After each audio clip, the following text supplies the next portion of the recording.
بیچاری کئی روز سے دم توڑ رہی ہے، ڈر ہے خبر بد نہ میرے منہ سے نکل جائے، تقدیر تو مبرم نظر آتی ہے ولیکن پیران کلیسا کی دعا ہے کہ یہ ٹل جائے۔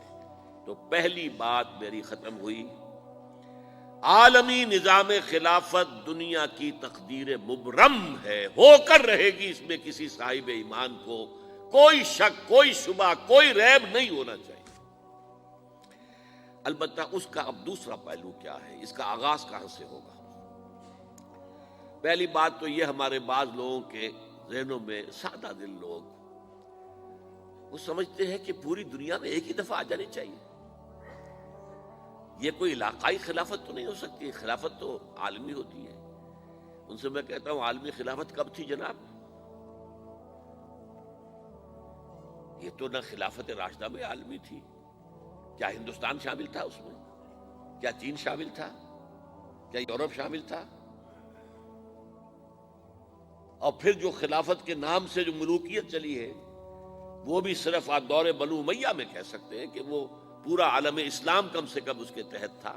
بعد میں خلافت عباس، بنو عباس میں، اور فاطمیین کی خلافت میں، اور آل عثمان جو ہیں آٹومان ٹرکس کی خلافت میں ٹکڑے تھے، حصے بکھرے تھے، کوئی مانتا تھا، کوئی نہیں مانتا تھا۔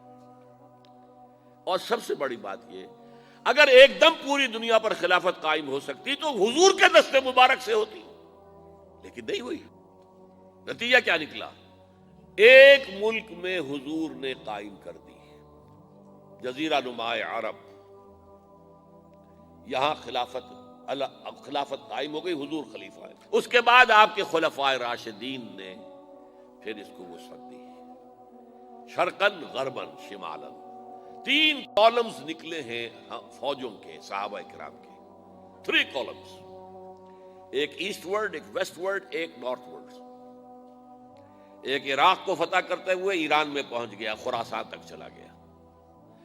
ایک شام کو فتح کرتے ہوئے اور پھر سینائی پیننسولا سے ہو کر افریقہ میں داخل ہوا اور اٹلانٹک تک پہنچ گیا۔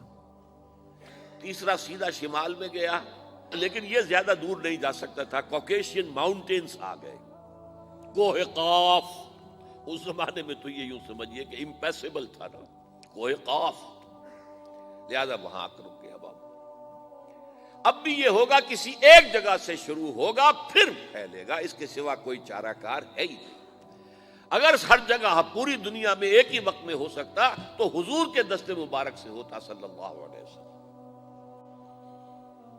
اب وہ نقطہ کون سا ہوگا، نقطہ آغاز کون سا ہوگا؟ اس میں پہلی بات تو میں نے کہا، جو شک کرے گا اس کا پھر ایمان مشکوک ہے۔ ہوگا، لازماً ہوگا، گلوبل ہوگا، پوری دنیا میں ہوگا۔ کہاں سے شروع ہوگا اس میں آپ اختلاف کر سکتے ہیں، لیکن مجھے تو 2 حدیثیں تو ملی ہیں جن سے یہ اندازہ ہوتا ہے کہ یہ اس مشرقی خطے سے ہوگا، عرب کے مشرق کی جانب کسی ملک سے ہوگا، کسی خطے سے ہوگا۔ وہ حدیثیں بھی اب آپ پڑھ لیجیے پہلے۔ پھر میں کہہ رہا ہوں یہ خزانہ ہے جو ہم نے آپ کی خدمت میں پیش کیا ہے، کاش کہ آپ اس کی قدر کر سکیں، یہ حدیثیں آپ کو ازبر ہو جائیں، یاد ہو جائیں، لوح قلب پر نقش ہو جائیں۔ ہندوستان اور خراسان یعنی موجودہ افغانستان کا ذکر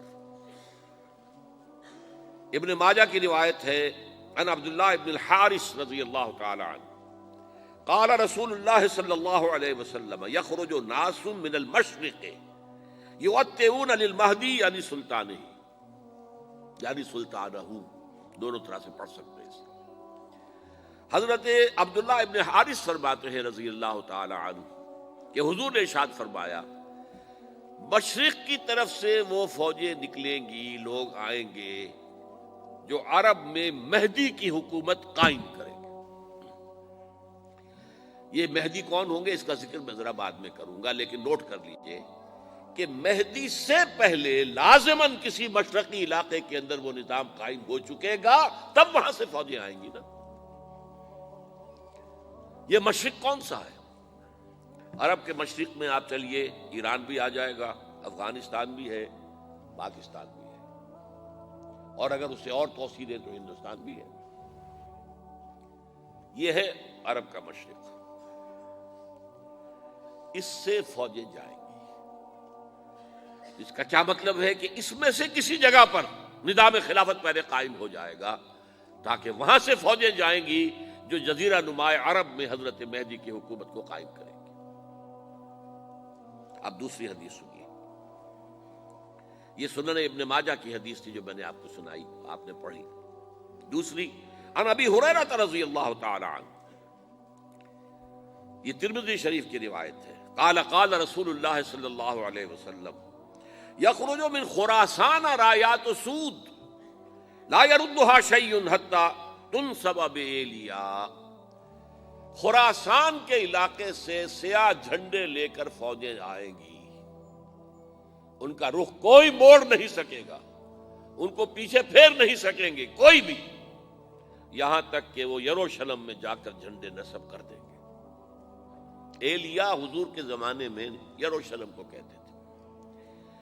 یہ یروشلم تھا جب حضرت سلیمان کی حکومت تھی، اور یہاں پر معبد سلیمانی، ہیکل سلیمانی قائم ہوا، پھر یہ یروشلم ہی رہا ہے تاریخ میں، یہاں تک کہ سن 70 عیسوی میں جب ٹائٹس رومی جنرل نے اس کو گرایا، ختم کیا، سیکنڈ ٹیمپل گرا دیا، اور یہاں سے یہودیوں کو کہا نکل جاؤ یہاں سے، کوئی یہودی باقی نہیں رہا، تب بالکل تہو بالا برباد کر دیا۔ اس کے کوئی 150 سال بعد ہیڈریان، رومن ایمپرر ہیڈریان، اس نے پھر دوبارہ آباد کیا اس شہر کو۔ 150 سال تک یہ بالکل بنجر اور بالکل غیر آباد پڑا تھا۔ اب ہیڈریان نے جب آباد کیا تو اس کا نام ایلیا رکھا، اب یروشلم نام نہیں تھا، تو حضور کے زمانے میں پھر اس کا نام ایلیا تھا۔ اور اب اس سے کیا معلوم ہو رہا ہے کہ یہ یروشلم مسلمانوں کے قبضے سے اس وقت نکلا ہوا ہوگا، ایک دفعہ پہلے نکلا تھا، سن 1099 عیسوی میں مسلمانوں کے ہاتھ سے نکلا، کروسیڈرز عیسائیوں نے آ کر اس کو قبضے میں کیا، لاکھوں مسلمانوں کو مارا، قتل کیا۔ اس کو 1187 عیسوی میں واپس لیا ہے، کس نے لیا ہے؟ صلاح الدین ایوبی، کرد، عرب کھوکھلے ہو چکے تھے، عربوں نے کھویا، واپس نہیں لے سکے، بہت حکومت کر چکے تھے، 400-500 برس کی حکومت کر کے، اور ان کے عیش اور ان کے آرام، اب ان میں جان نہیں تھی کہ وہ واپس لے سکے۔ واپس لینے والا گرم کرد خون تھا، صلاح الدین ایوبی۔ تو گویا کہ اب آپ سمجھئے کہ 88 برس تک عیسائیوں کا قبضہ رہا یروشلم پر۔ اب 1967 میں یہودیوں نے قبضہ کیا ہے، اور اب 38 برس تو ہو گئے، 88 نہیں تو 38 برس تو ہو گئے ہیں، لیکن وہ دور آئے گا کہ اب پھر لیں گے، لینے والے عرب بھی نہیں ہوں گے، خراسان کے علاقے سے فوجیں آئیں گی۔ یہ خراسان کیا تھا؟ ایلیا تو میں نے آپ کو بتا دیا، یروشلم کا نام ہے۔ خراسان اس زمانے میں ایک بہت بڑے ملک کو کہتے تھے، کچھ حصہ پاکستان کا بھی اس میں شامل ہے، کچھ حصہ ایران کا بھی ہے، ایران کے اس حصے کو اب بھی خراسان کہتے ہیں، وہ ایک صوبہ ہے، خراسان ایک صوبہ ہے ایران کا چھوٹا سا۔ پاکستان میں خاص طور پر یہ جو علاقہ مالا کنڈ ایجنسی کہلاتی ہے، اس سے اوپر جتنا علاقہ ہے، اور یہ جو واخان کی ایک پٹی آتی ہے اوپر، واخان افغانستان کی ایک پٹی سی دم سی چلی آتی ہے جو جا کر چائنا کی سرحد سے مل جاتی ہے، یہاں سے لے کے یہاں تک یہ جو مالا کنڈ کا وہ درہ ہے اور پہاڑ ہے، یہ بھی خراسان کا حصہ ہے۔ باقی تقریباً 2/3 آف افغانستان ساؤدرن حصہ نہیں ہے خراسان کا حصہ، یہ سیستان کہلاتا تھا، یہ خراسان نہیں ہے، لیکن یہ کہ اوپر کا 2/3 آف افغانستان، اور اس کے ساتھ یہ جو عرب، جو اب یہ ترک ممالک آزاد ہوئے ہیں سوویت یونین کی ڈسولوشن کے ساتھ، یہ سارا علاقہ کہلاتا ہے خراسان بزرگ، دی گریٹ خراسان۔